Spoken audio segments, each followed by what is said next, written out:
saw some guy with this like mount thing for his phone. I'm totally gonna get that. And then maybe it would look more normal. So something I was thinking about today, and since I'm gonna try to be doing spiritual direction with people today, is my hair weird? Is what I mentioned yesterday, and I think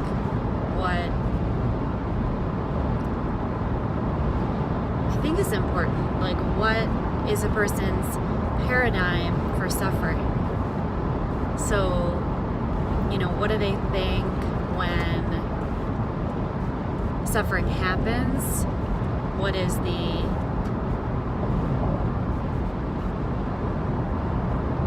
response? Is it like learned helplessness?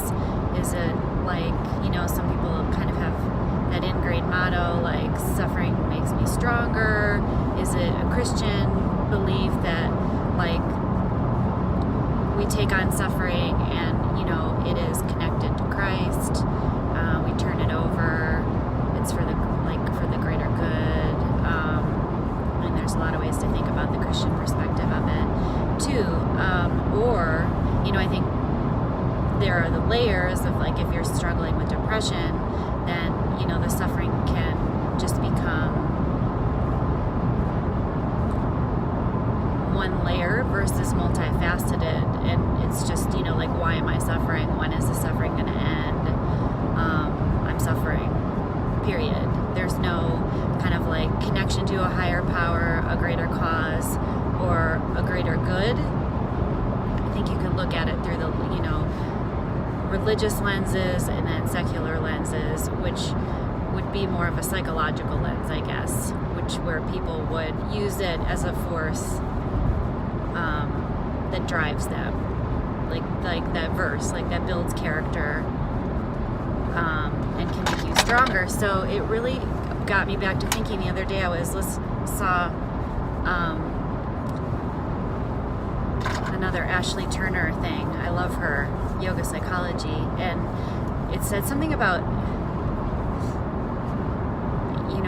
when you have anxiety, you have to take action. Like, the opposite of anxiety is action. And that I believe that, I think the opposite of any mental distress is action. Even if that action means I'm deciding to sit with this, although I personally, at my age, doing the amount of therapy I've done, don't know how productive sitting with our feelings can be unless we really haven't figured them out, and like have done no work on them. Like, I kind of get my anxiety. I've worked through the trauma behind it. I still have it just because I feel like it's just really imprinted. I don't feel like I have any, like, major issues. It's just, unfortunately, like, a part of my brain. So for me to, like, sit with it and try to, like, figure out, like, I get all that. So there's a part of me that, and then I guess that would also be very CBT based, right? Like cognitive behavioral therapy. Like, is it really helpful to sit with our emotions? Or is it more helpful to take action? So at this point in my life, I would say action or opposite behavior, which I think is DBT, is something I'd be more inclined to encourage or use.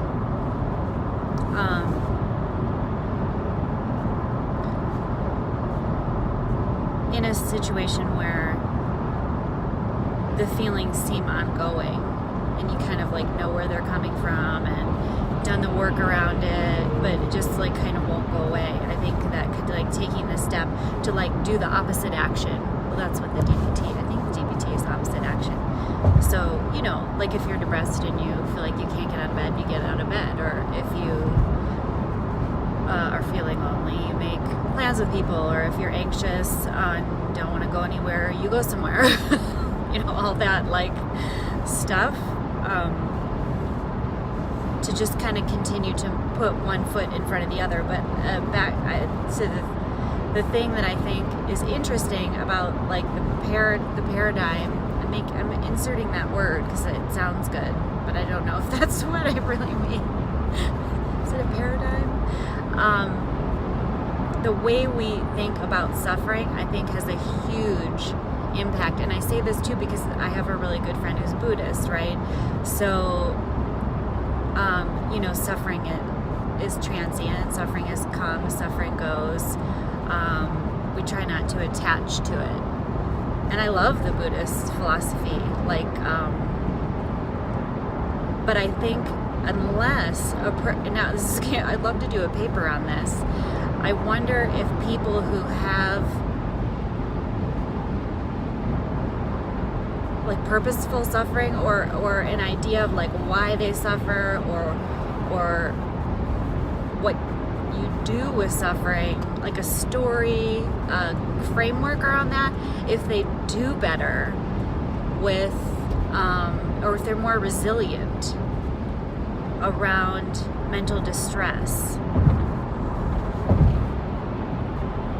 and overcoming mental distress. I don't know, I'd really like to do a study with that because I think it's really important.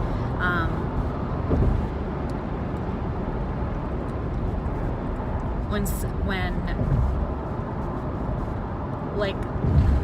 like Romans 5 says, when you're feeling hopeless and you don't see a point in your suffering because you don't have any type of paradigm, religious or non-religious, to kind of wrap that around. It's like there's a greater purpose for it, or it will end, or you know what I mean, it's going to come or it's going to go, whatever the meaning is behind it.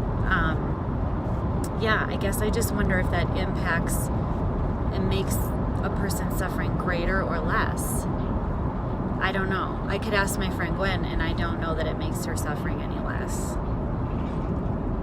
But it may make it have different meaning to where she takes action in a different way. So I don't know. I was just thinking about that. I thought it was pretty interesting because the people I work with, right, all have different views of suffering, and some people, it's really interesting, like maybe they don't feel this way, or maybe it's a defense mechanism, but I feel like people, some people can really have that view of suffering that it makes them stronger, and they really seem to conquer their extreme adversity with a real strength that other people don't have. And of course, I can't imagine conquering the adversity of addiction, mental illness, and homelessness all wrapped into one. But it's almost like, everyone has their own attitude, right? Like everyone has. And some people have really positive attitudes. And you think, wow, like how is that possible? That they have such a positive attitude in this situation. Is it denial? Is it all that they can do to just get through the day? To, not really revel in their negative thoughts or feelings, because if they did, it would just bring them too far down. And is there like something to glean from that? They don't have time to, a lot of people don't, they have a lot of time, I guess that's not the right word, but it's almost like they don't have the wherewithal to even sit around and wallow in their stuff all day. They have got to remain positive in order to be able to just freaking move forward, one step at a time.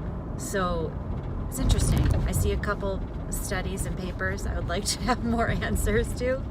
I'd be curious to know what you think. That is like off the top of my head. It's nothing I'm even really relating to anything I've read, or I was doing a lot of reading about PTSD and trauma. Well, really in spirituality. I mean, I think that's my main thing. So my main thing is always like when someone has something really tough going on, like, well, what do they have to fall back on? Secular coping skills or spiritual coping skills. you know, what's in the toolbox that works. You know, I have a big push for the spiritual side of the coping skills, and you know, but there's definitely a lot of great secular stuff out there also. And so that's it. So I'm downtown now. That's my thing. I haven't done one for a while. Oh, and this building I wanted to buy, someone bought it. Oh well, guess I'll have to buy a different building. Okay, cheers, I'm out.